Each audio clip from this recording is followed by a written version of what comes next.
Hi, I'm Chris Lemcke, the Technical Director of Weedman. I want to talk about aeration and overseeding. The fall is the best time to aerate and overseed. Usually cooler nights, morning dew, regular rainfall. That's the best opportunity for you to put seed down at that time of year.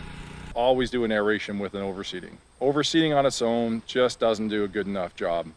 Problem is you need soil contact. Unless you're willing to put soil down and then add seed in areas where you may be thinned out due to summer stress or drought, then that's fine. But if you're looking at bigger areas of lawn where you're not gonna be able to put a lot of soil and seed out, the best thing to do is aerate and overseed. And again, the fall is the best time for that application.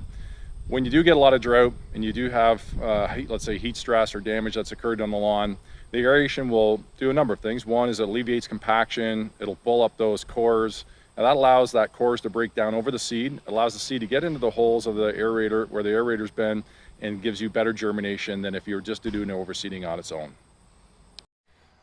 So I wanted to get back to the aeration and overseeding that was done about almost 2 weeks ago, not quite yet. And I wanted to come back and show the results after 2 weeks and what everyone could expect. As you can see, there's still some areas that are a little thin from the drought, as we talked about before. You'll see in some other areas here it is starting to fill in slowly, but definitely it's starting to fill in way better than what it looked just a couple weeks ago. But as I mentioned, the big thing I wanted to just show is how the seed is starting to come in right now. And as you can see, it doesn't look like it, but there is actually a fair amount of seed coming in where the aerator holes are. So you can see those spots right here. Definitely the seeds coming up. You can see it here as well.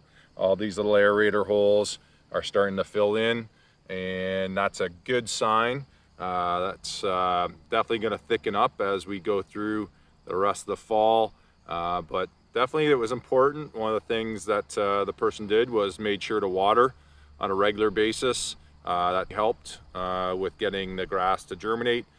It will take a little bit of time, but this area, at least now that the grass is growing here, is going to start filling in over the next few weeks to month as we get into the fall time here. The aeration and overseeding has helped, certainly the application of the phosphorus fertilizer as well, and of course the regular watering to ensure the seed germinates.